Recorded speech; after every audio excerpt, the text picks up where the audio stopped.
Assalamualaikum warahmatullahi wabarakatuh.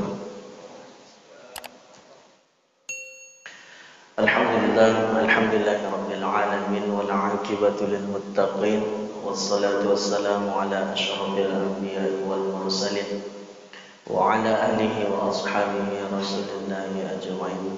Asyhadu an la ilaha illallah wa asyhadu anna Muhammadan 'abduhu wa rasuluh. Allahumma fassalli wa sallim wa barik ala sayyidina Muhammad wa ala ali sayyidina Muhammad. Para jamaah kaum muslimin dan muslimat sidang jemaah zuhur yang dimuliakan oleh Allah Subhanahu wa taala. Bersyukur kita kepada Allah Subhanahu wa taala atas limpah rahmat serta hidayahnya kepada kita bersama sehingga pada zuhur yang berbahagia ini Allah masih panjangkan umur kita, masih tergerak hati kita dengan keimanan dan keikhlasan menuju rumah Allah dalam rangka melaksanakan ibadah salat fardu berjamaah. Salawat dan salam telah kita ucapkan buat baginda kita Nabi besar Nabi Muhammad sallallahu alaihi wasallam dengan lafaz Allahumma fashalli wa sallim wa barik ala sayyidina Muhammad wa ala ali sayyidina Muhammad. Bapak Ibu jemaah dimuliakan oleh Allah Subhanahu wa taala. Kaji kita pada zuhur yang berbahagia ini adalah tentang hadis yang diriwayatkan oleh Imam Muslim di dalam kitabnya yang diriwayatkan oleh Imam Abu Hurairah radhiyallahu anhu. Wadittu ana qad ra'ayna ikhwanana. Satu ketika Rasulullah sallallahu alaihi wasallam duduk-duduk bersama sahabatnya. Lalu Rasulullah berkata kepada para sahabat, sungguh aku rindu ingin sekali bertemu dengan saudaraku. Qalu awalasna ikhwanaka ya Rasulullah. Sahabat berkata kepada Rasulullah, awalasna ikhwanaka ya Rasulullah. Kami yang di hadapanmu ini ya Rasulullah bukankah saudaramu? Kata Rasulullah sallallahu alaihi wasallam, qala antum ashabi. Engkau itu adalah sahabatku, bukanlah saudaraku. Ikhwanana alladhi lam ya'tuna ba'da. Saudaraku itu kata Rasulullah sallallahu alaihi wasallam adalah orang yang akan datang setelah zaman kita. Dia tak pernah berjumpa denganku, tapi dia iman kepadaku, itulah saudaraku, kata Rasulullah kepada sahabat yang tengah duduk bersamanya. Lalu kata sahabat, kaifa ta'rifu man lam ya'ti ba'da min ummatik ya Rasulullah. Sebanyak ni umatmu, kata sahabat, bagaimana cara kamu mengenali dia? Kata Rasulullah sallallahu alaihi wasallam, kalaulah kita mempunyai seekor kuda yang putih, bersih, di tengah kerumunan kuda yang berwarna hitam, bisakah kalian membedakan mana kuda yang putih tersebut? Kata sahabat, tentu ya Rasulullah, karena semuanya hitam, cuma satu yang putih. Begitu jugalah dengan saudaraku, kata Rasulullah. Orang yang datang setelah zaman kita, bagaimana cara aku menandai tahu itu adalah saudaraku? Ya'tuna ghurran muhajjalin minal wudu wa ana fatarahum 'alal haudi. Cara menandakan itu adalah saudaraku, kata Rasulullah, di akhirat kelak adalah dengan tanda cerah mukanya, putih bersih mukanya karena bekas wudu. Dan kemudian wa ana faratuhum 'alal haudi, dan aku akan menunggu mereka di tepi telaga. Dalam hadis yang diriwayatkan oleh Imam Muslim ini, apa maksud dari telaga ini? Yakni adalah telaga Al-Kautsar. Sering kita dengar telaga Al-Kautsar ini, tapi banyak yang mungkin belum mengetahui. Yang sudah tahu alhamdulillah tentang bagaimana bentuk telaga Al-Kautsar ini, bagaimana airnya. Maka telaga Al-Kautsar ini diambil dari sungai Al-Kautsar, sungai dari surga. Lalu dialirkan melalui pipa yang disebut dengan mizab. Lalu di antara mizab ini dalam satu ayat dikatakan ada yang mizab ini terbuat dari perak, ada yang terbuat dari emas. Lalu Allah alirkan ke sebuah yang disebut dengan haudi, telaga, dan itulah pemberian dari Allah kepada Nabi Muhammad SAW dalam bentuk kemuliaan kepada Nabi.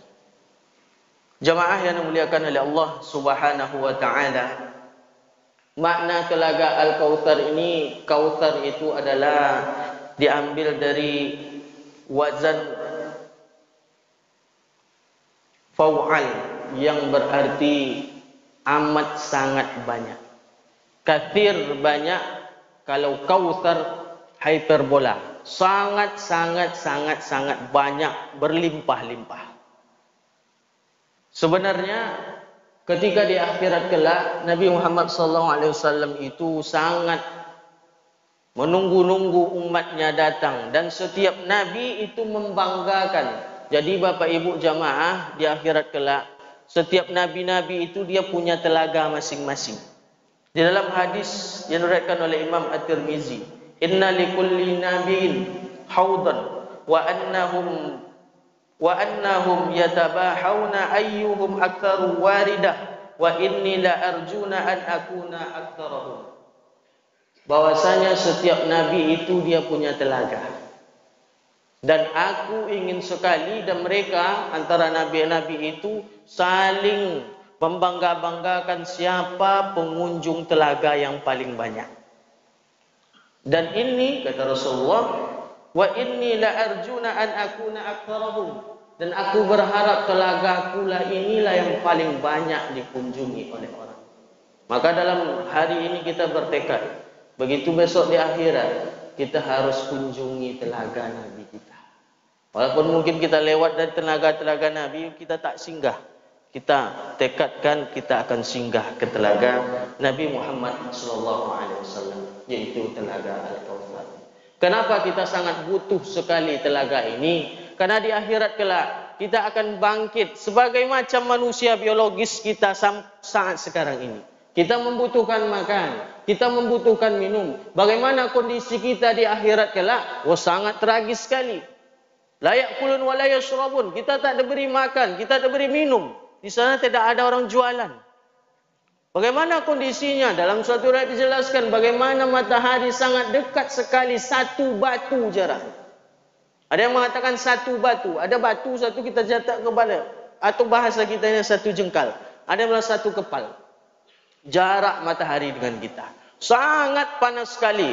Peluh bercucuran. Hari ini jarak matahari ke bumi adalah 152 juta kilometer. Begitu panas rasanya di luar sana. Kalau tak hidup AC di Masjid Darul Aman, mungkin kita semua sudah bercucuran air peluh kita. Begitu panas, haus dahaga datang, panas luar biasa. Disinilah muncul telaga Al-Kautsar bagi orang yang membutuhkan. Bagaimana telaga Al-Kautsar ini? Kata ulama, bentuknya murabba, segi 4 per segi 4, sisinya sama semuanya. Panjangnya sama per segi 4. Kata Rasulullah dalam sebuah hadisnya, bagaimana luas dari telaga Al-Kautsar ini? Dalam hadis diriwayatkan oleh Imam Muslim, haudi masiratu syahrin wa yahu sawaun. Lebar telaga Al-Kautsar di akhirat kelak itu, kata Nabi, lebar telaga Al-Kautsar milikku itu, kata Rasulullah SAW, sebulan perjalanan. Dan sisi sama sisi sawa, panjang ke kanan, panjang, luas dan lebarnya sama, kata Rasulullah SAW. Lalu sebulan perjalanan apa? Sebulan perjalanan unta. Unta dalam 1 jam dia menempuh jarak 5 kilometer. Sehari semalam unta berjalan 10 kilometer. 5 kali 10, 50. 50 kali 30, 1.500 kilometer panjang sisi dari Telaga Al-Kautsar. Berangkat kita Pak dari Aceh, berangkat naik mobil, lewat nanti ke Medan, lewat nanti kepada sampai ke Jambi, itu baru 1.500 km. Tarik lagi lurus sampai ke Sarawak Malaysia, tarik lagi lurus sampai ke Kamboja, tarik dari ke Kamboja lurus sampai lagi ke Aceh tadi. Itulah luasnya Telaga Al-Kautsar Nabi Muhammad SAW. Lalu bagaimana kita ketika sampai di sana meminum? Apakah kita harus memasukkan kepala kita ke telaga itu? Tidak. Allah telah sediakan tempat minumnya, ada cawannya, ada gelasnya. Kata Rasulullah SAW, "Aktsaru min adadin nujumis sama." Bagaimana banyak gelas cawan yang disediakan untuk minum itu? Aktsaru min adadin nujumis sama. Banyak gelas atau cawan yang disediakan itu lebih banyak dari jumlah bintang di langit. Berapa banyak jumlah bintang? Pernah diukur, pernah dihitung oleh orang Eropa berkulit putih. Jumlahnya adalah 100 sektiliun. Berapa 100 sektiliun? Kita pernah dengar triliun. Sektiliun itu tulis angka 100, kemudiannya nolnya sampai 21, kemudian pangkat 3. Banyak sekali. Lalu bagaimana bentuk terakhir dari air Telaga Al-Kautsar? Ma'uhu abyadu minal laban wa rihuhu atyabu minal misk wa man syaraba minha la yasma' abadan. Air telaga itu lebih putih daripada air susu, wanginya lebih harum daripada minyak kasturi, dan siapa yang minum dari telaga itu maka dia tidak akan merasakan kehausan selamanya. Bapak Ibu jemaah dimuliakan oleh Allah Subhanahu wa taala. Mudah-mudahan kita yang hadir semua di masjid ini termasuk orang-orang yang dapat undangan dari Rasulullah dan diberikan izin untuk singgah ke Telaga Al-Kautsar dan dapat mencicipi air minum ketika matahari sudah dekat di kepala kita, ketika kita tegak berdiri menunggu pengadilan Allah Subhanahu wa taala. Dalam suatu ayat dijelaskan berapa lama kita tegak menunggu pengadilan Allah? 40 tahun lamanya. 1 tahun, 1 hari di akhirat, 40 hari di akhirat, 1 hari di akhirat sama dengan 1000 tahun di dunia. Demikianlah kaji kita pada siang yang berbahagia ini. Mudah-mudahan kita semua termasuk orang-orang yang dapat undangan langsung, diinvite langsung oleh Rasulullah untuk dapat menikmati segarnya air Telaga Al-Kautsar. Wassalamualaikum warahmatullahi wabarakatuh.